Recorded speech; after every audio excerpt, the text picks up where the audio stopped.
আজকে চলে আসলাম মন্দিরার বাড়ির আইবুড়ো ভাতের ব্লগ নিয়ে। কেমন আছেন আপনারা সবাই? আশা করছি অনেক অনেক ভালো আছেন। মন্দিরার বাড়িতে গিয়ে সেদিন কেমন কাটিয়েছি, কি করেছি সেগুলোই আপনাদের সাথে শেয়ার করব। প্রথমেই অনেক ক্লিপ নিতে আমি ভুলে গিয়েছিলাম।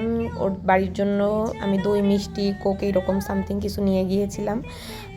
দেন হলো আমাকে ও এইভাবে আটপৌড়ে করে শাড়ি পরার কথা বহু আগে থেকে বলে রাখছিল যে আমার বাড়ির আইবুড়ো ভাত যখন খাবি তোকে আমি এভাবে শাড়ি পরাবো।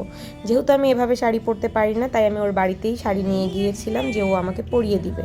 তারপরে দেখলাম ও মৃন্ময়ীর মুকুটটাও নিয়ে এসেছে, এটা পরতে হবে তাই আমি মৃন্ময়ীর মুকুটটাও পরে নিয়েছি। আর এদিকে মন্দিরা আস্তে আস্তে তার খাবারের জিনিসপত্র গুছিয়ে নিচ্ছে, মানে রান্নাঘর থেকে এই ঘরে নিয়ে আসছে, যেহেতু এই ঘরে ডেকোরেশন করবে।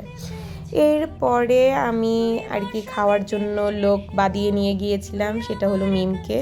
কারণ আমি তো জানি এসব আমি একা একা শেষ করতে পারবো না, তাই সাথে বাদিয়ে লোক নিয়ে গিয়েছিলাম। এরপরে মন্দিরার গুছানো প্রায় শেষের দিকে। তারপরে ভাবলাম যে আপনাদের দেখাই এখানে কি মেনু রয়েছে।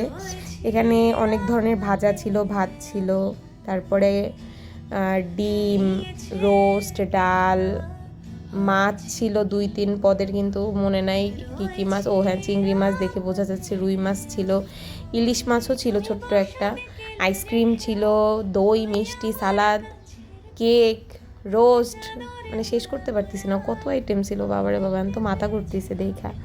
যদিও মনে হচ্ছে কি এই খাবারগুলো মনে হয় আমি এখন পেলে খেতে পারতাম, কিন্তু এগুলো 3 জন মিলে শেষ করছি। এখন আবার আমি হাত দিয়ে দিয়ে দেখাচ্ছি যে কি কতগুলো আইটেম এখানে ছিল আর কি।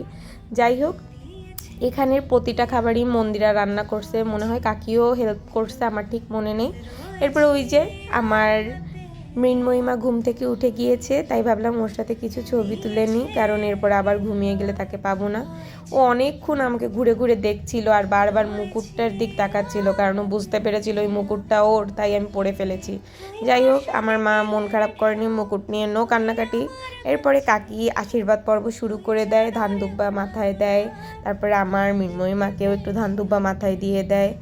এরপর চলে আসে আমাদের পরিমল দা, সে অফিস থেকে এসে দেখে প্রোগ্রাম এখনও শুরু হয়নি, তাই সেও চলে আসলো আমাকে আশীর্বাদ করতে। আর সে ভাবছে আমাকে মনে হয় ছবি তুলতেছে আমাদের দুজনের, কিন্তু না, আমাদের ভিডিও চলতেছিল।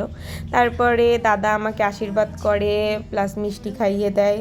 এরপর দেখলাম মন্দিরা আর লোভ সামলাতে না পেরে সেও চলে আসে মিষ্টি খেতে, কারণ রসগোল্লা আমার আর মন্দিরার বরাবরেরই পছন্দ।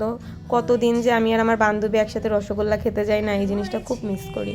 পরবর্তীতে দাদাকে আমি মিষ্টি খাওয়াতে গিয়ে দেখি মৃন্ময়ী মিষ্টির প্লেট ধরে টানাটানি করে পাগল বানিয়ে ফেলছে। তারপরে আর কি আমি প্লেটটা সরিয়ে ফেলি। এরপর মন্দিরা চলে আসে, আশীর্বাদ করে নেয় আমাকে। আশীর্বাদ করার পরে এখন একটু খাইয়ে দিবে, তারপরে হলো আমি আর কি খাওয়া দাওয়া শুরু করতে পারবো। ও আমাকে অনেক কিছু মিক্সড করে একটা ভার্সন তৈরি করে তারপর আমাকে খাইয়ে দিয়েছে, মানে বিভিন্ন ভাজা টাজা মিক্সড করে খাইয়ে দিয়েছে। এরপরে আমি বললাম মৃন্ময়ের মুখে একটু ভাত দে, ওরও খেতে মন চাচ্ছিল। তারপরে ওর মুখে একটা ভাত দিয়েছিল, যেহেতু ও এখন সলিড খায়, তাই ওকে আমি বলছিলাম একটা ভাত দিয়ে দিতে। এরপরে আমি খাওয়া দাওয়া শুরু করে দিই। আমার খাওয়া দাওয়া শুরু করার পর দেখলাম মৃন্ময়ীও খেতে বসেছে, মানে তারও ক্ষুধা লেগেছে, এই টাইমটা তারও খাবার টাইম, তাই সে এখানে খাবার খাচ্ছিল। যদিও জানি এগুলো মোটেও ভালো খাবার লাগছিল না, সে সব কিছু সিদ্ধ খাচ্ছিল তখন, আর মৃন্ময়ী তো তখন আরও অনেক ছোট ছিল। এরপরে এই যে আমার খাওয়ার সঙ্গীরাও বসে পড়েছে, মিম ছিল, মন্দিরা ছিল, তারা বসে বসে আমি বললাম এগুলো সব শেষ কর, আমার দ্বারা তো এগুলো শেষ করা সম্ভবই না। মিমের মতো মানুষ, সেও প্রতিটা খাবার শেষ করেছে, শুধুমাত্র আমি বাদে।